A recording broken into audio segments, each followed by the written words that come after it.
আসসালামু আলাইকুম। কিছুক্ষণ আগে দেখলাম একটা মিসলিডিং ভিডিও নিয়ে আমার চরিত্র হননের জন্য উঠে পড়ে লেগেছে কিছু রাজনৈতিক হীনমন্য ব্যক্তিবর্গ। বিষয় হচ্ছে আমার বন্ধু সিবাদুল তাসনিম। ও হচ্ছে একজন সাংবাদিক এবং কলামিস্ট। সে হচ্ছে অনেক আগে থেকেই ট্রান্সজেন্ডার প্রতিরোধ ইত্যাদি বিষয়গুলো নিয়ে সে কাজ করে আসছে। তো তার হচ্ছে আপনারা দেখবেন ফেস দ্য পিপল সহ বিভিন্ন স্বনামধন্য গণমাধ্যমে তার এগুলো নিয়ে তার বিভিন্ন লেখালেখি আছে আর কি। তো ও হচ্ছে গতকাল তথ্য সংগ্রহের উদ্দেশ্যে পরিবারের সেই ফুটওভার ব্রিজের ওখানে যায় এবং বন্ধু হিসেবে সে আমাকে তার সাথে যেতে অনুরোধ করে।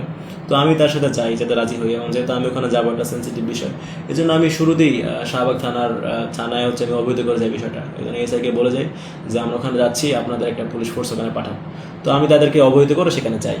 তো যাওয়ার পরে আমার যে সাংবাদিক বন্ধু হচ্ছে ওদের কাছে জিজ্ঞাসাবাদ শুরু করতেই, জানতে চাইতেই তারা হচ্ছে আক্রমণাত্মক তেরে আসে, গালি দেওয়া শুরু করে এবং হচ্ছে মানে নানাভাবে তারা সিন ক্রিয়েট করার চেষ্টা করে। তো ওই সিন ক্রিয়েটের একটা অংশ হিসাবে তারা হচ্ছে এই যে ফোন বের করে আমাদেরকে নানা বাজে কথাবার্তা বলে ভিডিও করা শুরু করে। তো আপনারা আসলে জানেনই যে এই হিজড়া সম্প্রদায়ের আসলে কত বাজে সিন ক্রিয়েট করতে পারে। আপনারা দেখে থাকেন বিভিন্ন বিয়ে বাড়িতে বা যে কোনো অকেশনে তারা গিয়ে হচ্ছে জামা কাপড় খুলে উঠলে একটা বাজে সিন ক্রিয়েট করে ফেলে আর কি। তো বিষয়টা সেরকমই একটা বিষয়। তো এর মধ্যে পুলিশ চলে আসে এবং তারা হচ্ছে বিষয়টা তাদের মতো করে সমাধান করে। তো এখানে পুরো বিষয়টা দেখেন, আমি কিন্তু মানে ওখানে যাচ্ছি, আমি যাওয়ার সময় আমি শাহবাগ থানায় অবহিত করে গিয়েছি এবং হচ্ছে পুলিশ ফোর্স নিয়ে বলো যে ওখানে গিয়েছি এবং সেখানে পুলিশও উপস্থিত ছিল। তো এই টোটাল বিষয়টাই আসলে যেই বিষয়টাকে কেন্দ্র করে আমার চরিত্র হরণ করা হচ্ছে, এর সুযোগ কোন জায়গায়? এটা সবাই জানে যে পুরোপুরি মিথ্যা একটা বিষয়। তারপরেও তারা হচ্ছে দলবদ্ধভাবে আমার এবং আমার সাংবাদিক বন্ধু সিবাদুল তাসনিমের চরিত্র হরণের অপচেষ্টা চালাচ্ছে।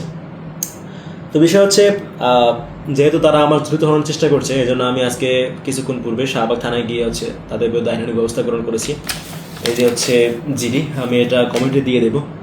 এটা কিন্তু দেখেন যে শাহবাগ থানাতে কিন্তু আমি জিডিটা করেছি এবং তারা বিষয়টা অ্যাকসেপ্টও করেছে, কারণ তারা সবাই জানে যে আমি গতকাল তাদেরকে জানিয়ে গিয়েছি এবং তাদের সাথে আমার যে কথাবার্তা হয়েছে সেই কথাবার্তার স্ক্রিনশটও আমার কাছে রয়েছে। যাই হোক, সেটা আমি প্রকাশ করছি না।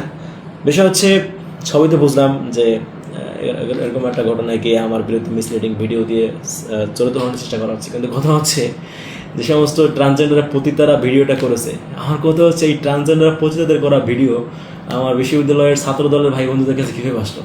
এই পতিতাদের সাথে আমার ছাত্র দলের ভাই বন্ধুদের সম্পর্ক কি আসলে? এটা তো আসলে যাচাই করা উচিত।